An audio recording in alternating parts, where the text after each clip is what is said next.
উত্তর বরিশাল অঞ্চলের সংগ্রামী তদারককারী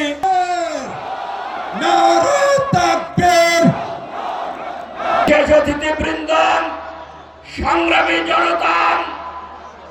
বাংলাদেশের নেতা, নন্দিত নেতা মজলুম ডক্টর শফিকুল ইসলাম মাসুদের আজকে এই সেতু গজ বাতাস ফেরার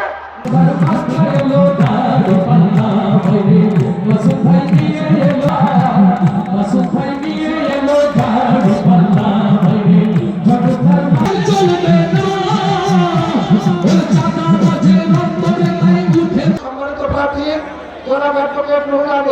অ্যাডভোকেট রুহুল আমিন এ পর্যায়ে আমি আসন গ্রহণ করার জন্য অনুরোধ করছি। দাড়ি পাল্লা দেখো ইনসাফের মার্কা